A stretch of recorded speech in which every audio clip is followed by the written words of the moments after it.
runtuhlah tembok Yeriko itu.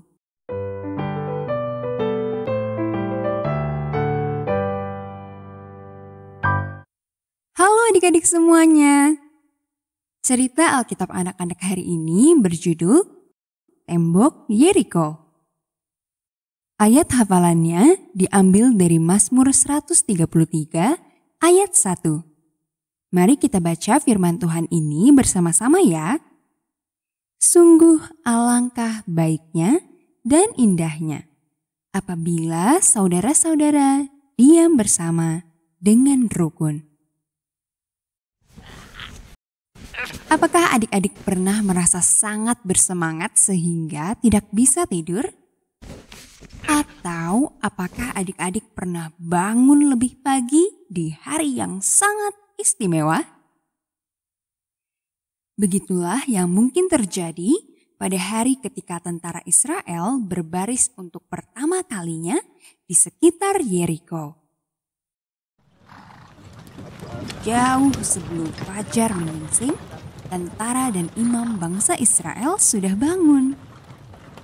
Setelah sarapan yang terburu-buru, para prajurit bersiap untuk perang. Dengan segera, mereka berbaris di belakang tabut perjanjian. 4 imam dengan jubah putih bersih berdiri, siap untuk mengangkat tabut perjanjian ke bahu mereka. Ketika Yosua, pemimpin bangsa Israel muncul, dia memberi semangat dan perintah kepada mereka. Janganlah bersorak. Yosua memerintahkan mereka. Janganlah perdengarkan suaramu. Jangan katakan sepatah kata pun sampai hari aku menyuruhmu untuk bersorak.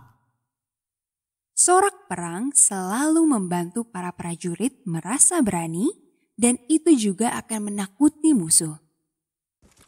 Tetapi Yosua ingin para prajurit bangsa Israel mengandalkan Tuhan saja.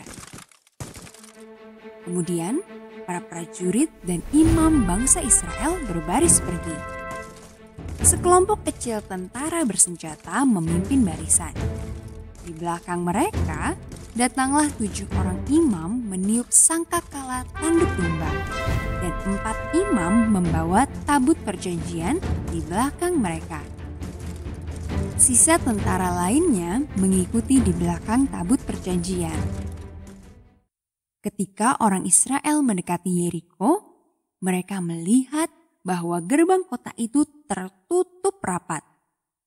Tentara Yeriko berbaris di bagian atas tembok kota. Senjata mereka sudah siap.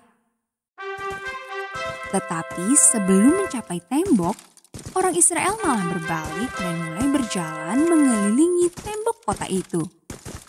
Ketika para imam mengistirahatkan sangkakala mereka selama beberapa menit, satu-satunya suara yang terdengar adalah derap kaki ratusan orang.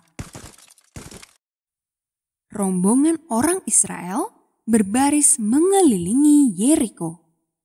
Kemudian mereka kembali ke perkemahan. Para prajurit Yeriko yang ada di tembok kota menurunkan senjata. Mereka benar-benar bingung. Apa yang terjadi?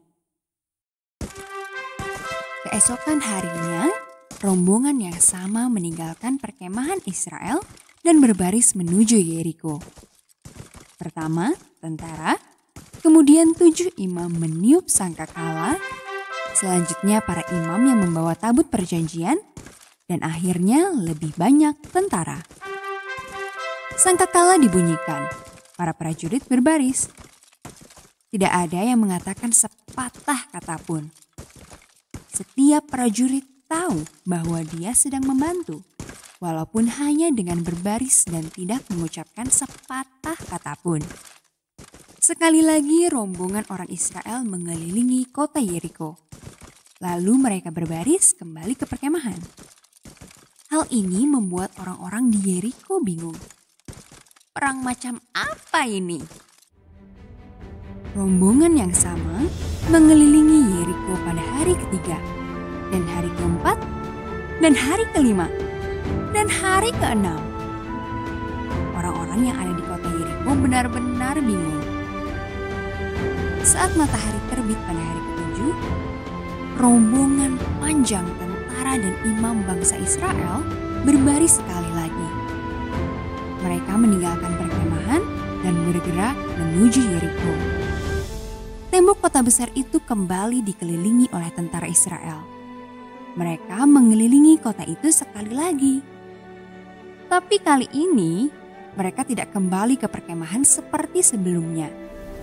Sebagai gantinya, para prajurit dan imam bangsa Israel kembali mengelilingi kota itu untuk kedua kalinya.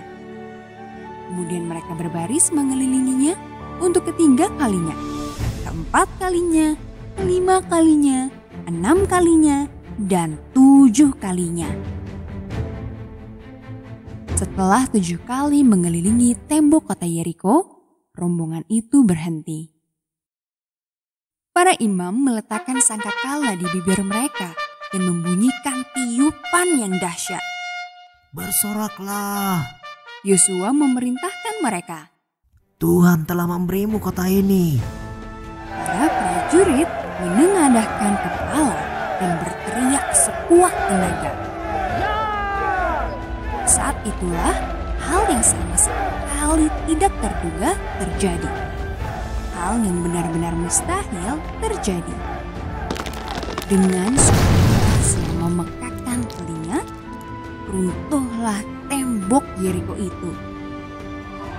Orang Israel menyerbu Yeriko dan merebut kota itu. Tuhan telah menyerahkan kota Yeriko ke tangan bangsa Israel. Kemenangan adalah milik Tuhan. Tetapi orang Israel telah melakukan bagian mereka. Mereka telah bekerja sama seperti yang diperintahkan Yosua. Adik-adik yang baik, pelajaran dari cerita Alkitab anak-anak hari ini adalah di dalam Tuhan kita semua dapat bekerja sama. Sampai jumpa di cerita Alkitab anak selanjutnya adik-adik. Tuhan Yesus memberkati adik-adik semua ya.